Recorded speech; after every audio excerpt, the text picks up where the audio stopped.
Hello everybody, Dr. Vasquez here, coming to you live. I have come here to chew bubblegum and kick ass. And I'm all out of bubblegum. As you can tell, I just finished, well, I haven't finished, but I just repainted my office this weekend. And that was a lot more work than I was expecting. But it is currently about 70% finished, minus this wall and the trim. So at least I made good progress. Some of you, I'm sure, have noticed by now that I've posted a few articles that I've written. I don't like calling them blogs, but I suppose they might be blogs. I've posted a few articles under the title or category of what I call the cult of medicine, because I think we're all aware by now that the profession of medicine certainly demonstrates certain cult-like behaviors. And one of those behaviors is selective ignorance about things that are important. So I did see this new article that I'm going to talk about right now. I just saw this today and I just read it right now. And I think this is yet another example of the cult of medicine, which is characterized by kind of a cult of selective ignorance as well. So I'm sure everybody, just about, I mean, unless a person has been totally living under a rock or selectively ignoring also what's kind of going on in the world, I'm sure by now, whether you agree with it or not, you should have certainly by now heard of the concept of what's called turbo cancer. And that is, some people say that we collectively seem to have experienced a lot more cancer following the COVID pandemic and the implementation of vaccines, which I think were injected into about 80% of the global population, at least in most so-called developed countries that had the resources to do that.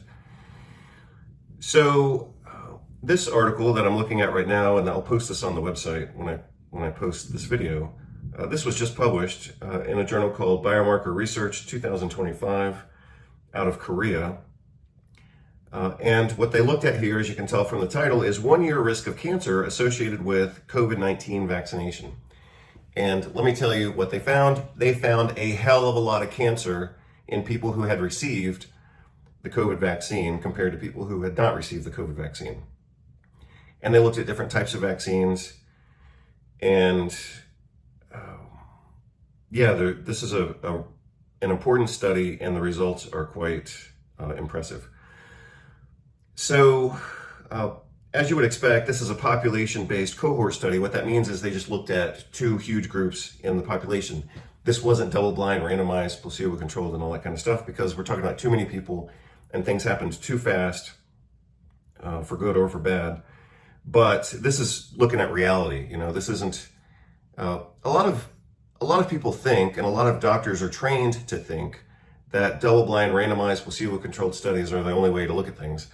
And those, you know, every type of study has its benefits and disadvantages. But one of the problems with double-blind, randomized, placebo-controlled studies is you can't look at population effects, and you can't look at really huge numbers, as you can with population-based studies like this, where they look at healthcare data, especially in countries that have kind of centralized databases.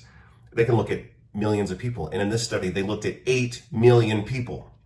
So the importance of that, for those of you not too familiar with the research world, so to speak, is that when you have a huge population, even finding something very, very, very small is of major importance, because when you have a huge population, you can find statistical significance pretty easily. That's why the drug companies like to do big studies, because most drugs don't have a very strong clinical effect.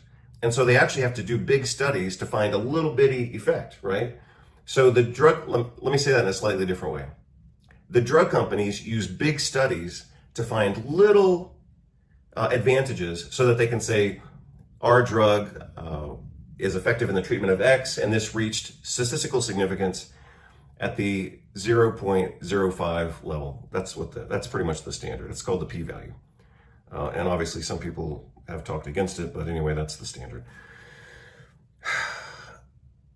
But if that's true, if a big study can find a small benefit, and then the drug companies say, hey, this is great for us, we get to sell our drug now and get it approved and say that our drug treats hypertension or whatever, then the reverse should also be true. And that is, when they do a huge study and they find something statistically significant, it also has to be accepted, even if it's negative, right? So again, I'll try to say it faster and more efficient this time. The drug companies want to do big studies to find a small statistical significance, and then they use that for their advertising. Well, what if the results are negative? And that's what happened here. So they did a huge study. They found increased risk of cancer, all of many different types, and I'll show you the different types. And let's just see, what they go with, where they go with this, or how they treat it. If they use the same standard for drug advertising as they use for this negative data, then this should be in the news all over the world, because they started out with 8 million people, and then by the time they crunch the numbers and crunch the groups, etc., you can see here on the page I'm looking at, they had two comparison groups of about 600,000 people and another group of 2.3 million people. So even though they started with 8 million, the fact that we're still talking about hundreds of thousands of people, like a good research study could have only 40 people. So that's kind of like 40 or 50 people is kind of like the minimum number of participants to get, something that's pretty reliable. Here, we're talking about 2.3 million compared to 600,000. So hopefully you understand what I'm saying right now. The bigger the group, if you have a huge group of people and you still find statistical significance, that's important and probably generalizable to the population. If you do a study of 40 or 50 people and you find statistical significance, well, you can't really say that it generalizes to the whole population. You can say it's significant, you can say it works, you can say it looks good, but you can't say that it applies to the whole population until you get into really big numbers. And here we've got a group of 3 million people. So you can see what they found here. Increased risk, so it's called a hazard ratio. So if a hazard ratio is 1, that means it's neutral. If it's below 1, that means the hazard was reduced. If it's above 1, that means the hazard was increased. So the hazard ratio after the COVID vaccine for thyroid cancer was 1.35. The hazard ratio for gastric cancer was 1.3. So that's a 30% increased risk in gastric cancer. For colon cancer, the increased risk is 28% because the hazard ratio is 1.28. So again, anything above 1 is the norm. Anything above 1, you can think of it kind of like a percentage basically. But anything above 1 is more risk. A hazard ratio below 1 is less risk. Hazard ratio for lung cancer is 1.53. So that's a 50% increase in lung cancer. Breast cancer is 1.19. Prostate cancer is 1.6, almost 1.7.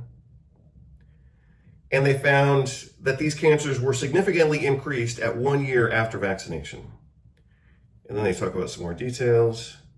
So here's why, when I saw this today, here's why I wanted to consider this, categorize it, I should say, maybe, under the title of the cult of medicine. Because, look at the last sentence. Usually the last sentence should be the payoff, right? Given the observed associations between COVID-19 vaccination and cancer incidence by age, sex, and vaccine type, let me say that. I'm going to read it again and then I'm going to say what it means. The observed association between COVID-19 vaccination and cancer incidence. In other words, they found a hell of a lot of cancer among the people who got the COVID vaccine. Like 30% increase, 20% increase, and even worse with pancreatic cancer. I'll show you that in just a moment. So, the introductory part of that sentence says we found a hell of a lot of cancer.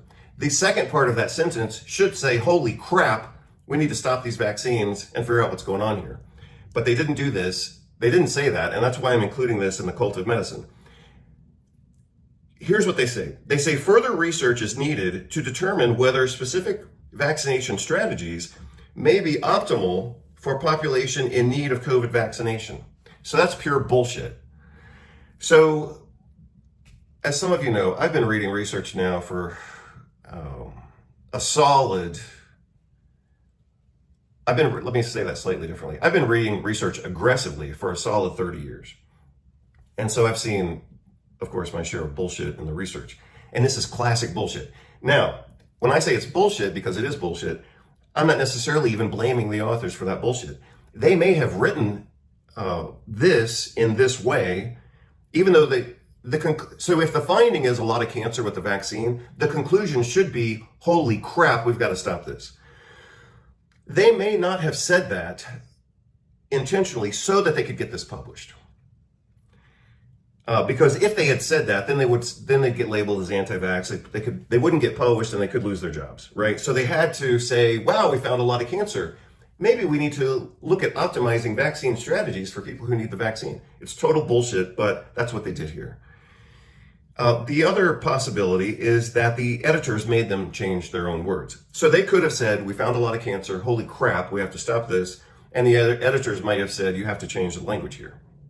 And I know that that happens because it happened to me 21 years ago, back in 2004, I wrote a letter to the Journal of the American Medical Association.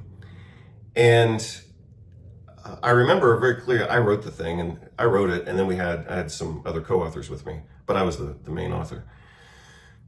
I remember writing this letter to the editor of JAMA, and I remember having, kind of the introductory review paragraph followed by the meat and potatoes of what I'm trying to say, what they did wrong, and then a conclusion after that. Well, the JAMA editors took out my most important paragraph. So they just published the introduction and the conclusion, but I didn't they took out the data that I was presenting.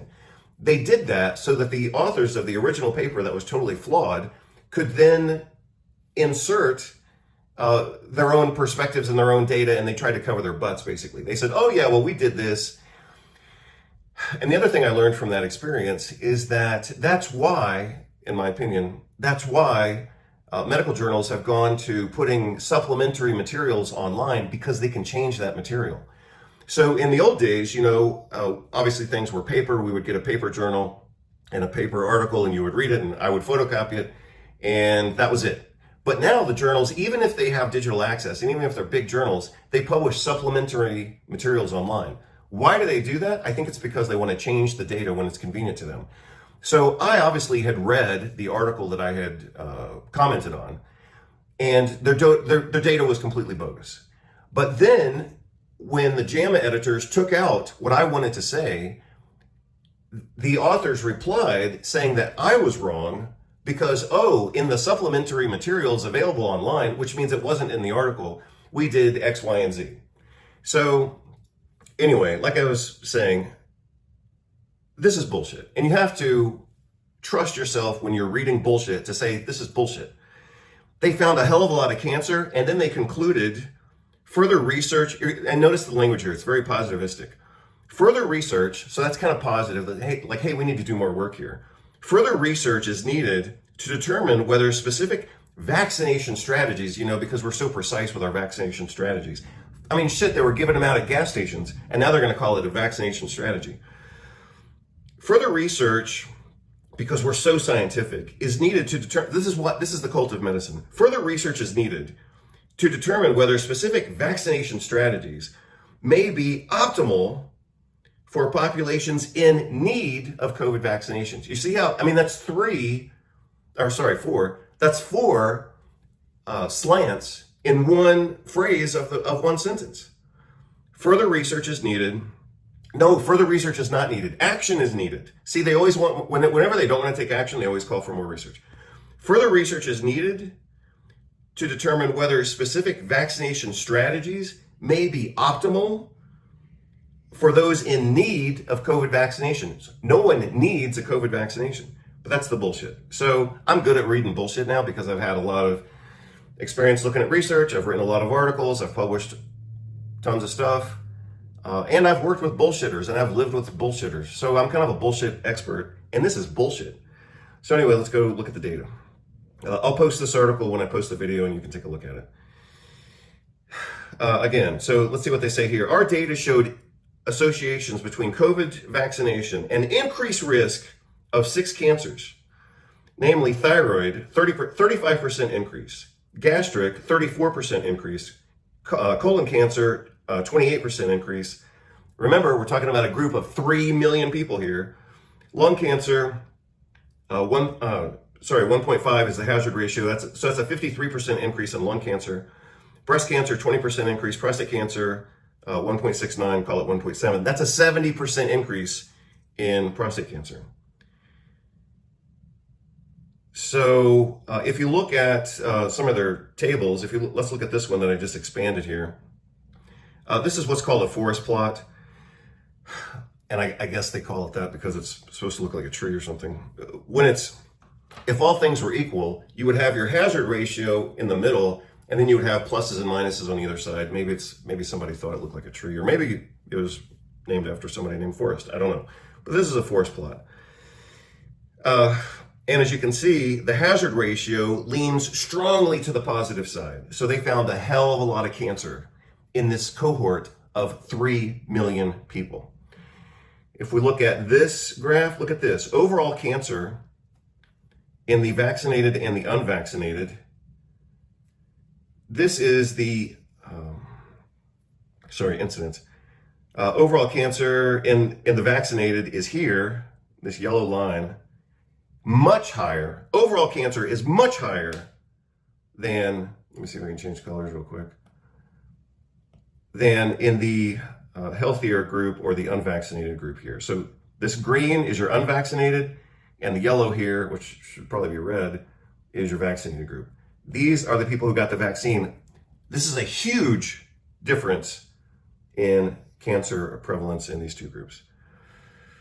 Same thing was found there. That's another forest plot. You can see it leans heavily to the positive because they found a lot of cancer in people who got the COVID vaccine. Now, let's look here at another way that they analyze the data. And this one's actually personal for me because my mom was vaccinated against COVID. I don't know why she did that. She may have been kind of forced to do it in order to keep her health care, just like some other people I know in the same healthcare system were forced to get vaccinated. Otherwise, their doctors wouldn't treat them. That may have been the situation. Or my mom may have just wanted to get the vaccine because my mom, even though we were living in Spain at the time, my mom, in her mind, she lived in the United States because she was watching CNN all the time. So my mom bought into all this hook, line, and sinker. And I know that she got 2 vaccines, probably starting at the end of 2021, and then let's say early 2000, no, I'm sorry, end of 2020 into 2021.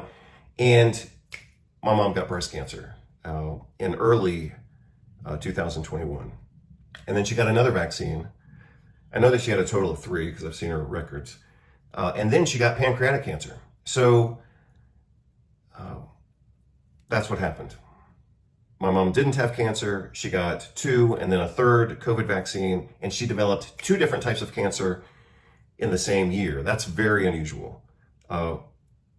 She was treated with surgery and chemo for the breast cancer, and then surgery, chemo, and radiation for the pancreatic cancer. But pancreatic cancer is famously lethal.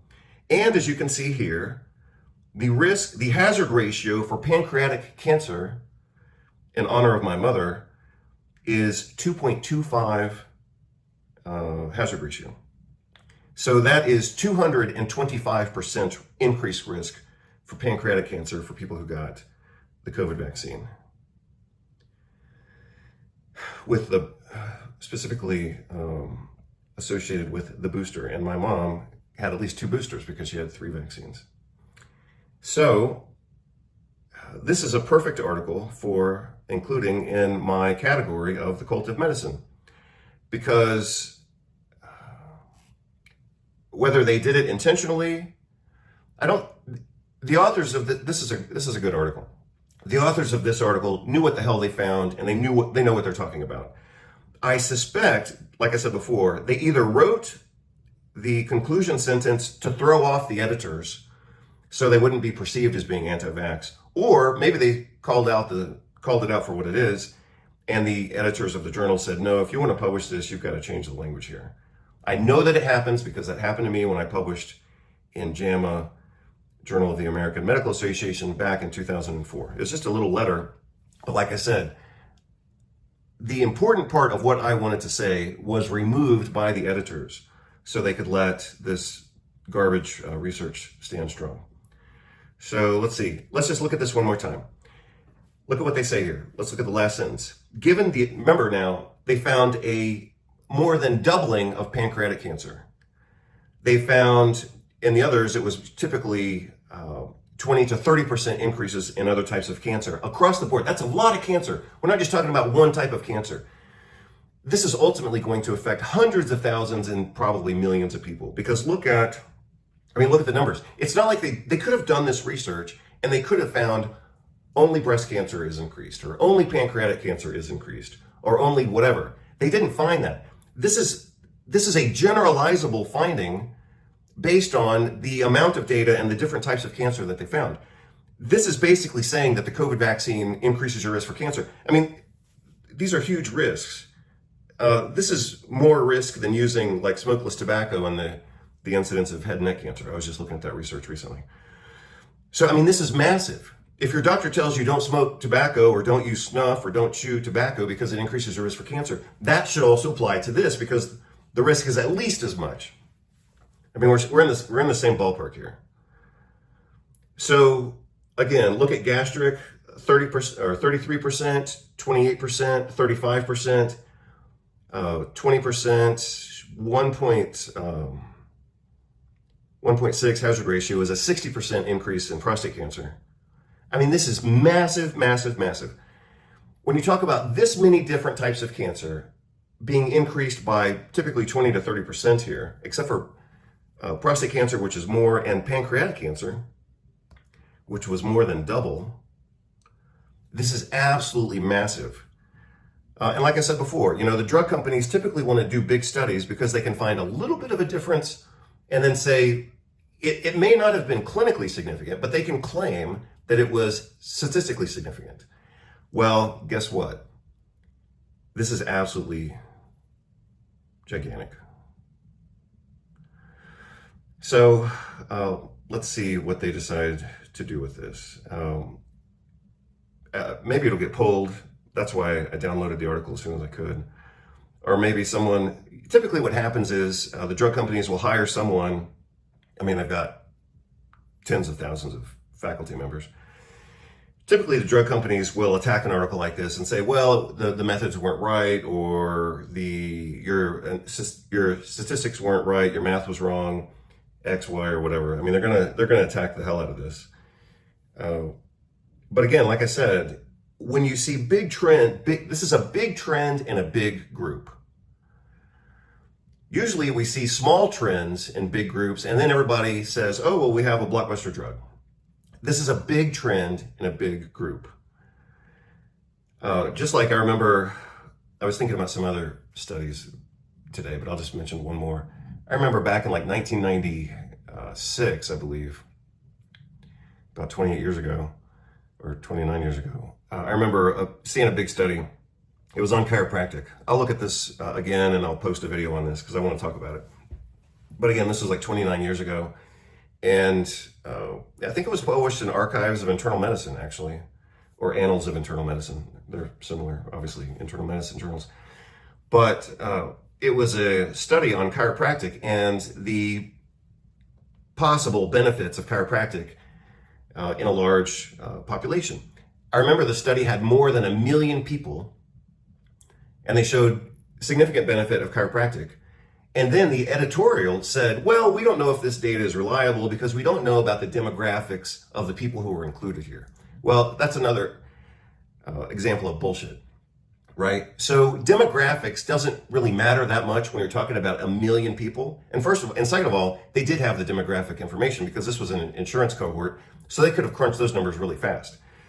But the editorial, again, it was a mainstream medical journal. The editorial said, oh, we don't know if chiropractic actually helps. Even though it showed benefit here, in a group of 1 million people because we don't know about the demographics and, you know, what size shoes those people wore. So again, that's part of the cult of medicine. They always come up with some bullshit to not accept nutritional supplementation, to not accept chiropractic, to not accept the role of diet, even in things like obesity. But when they want to sell a drug, they do a big study and find a little benefit, and they say, "Wow, we've got a blockbuster." Well, like I said before, at least once, if not more than that. If we were to apply that same truth, that a significant finding in a big population actually means something worthy of taking action, then you should all be saying to yourselves, "Holy crap, this is huge." So I'll post the article and obviously this video. Hope you're doing well. Hope you like my new office. It was complete torture to paint this thing because I had to paint it 3 times to get the paint to stick on the walls. Hope you're doing well, and we'll talk later this week. Take care. Bye. I have come here to chew bubblegum and kick ass. And I'm all out of bubblegum.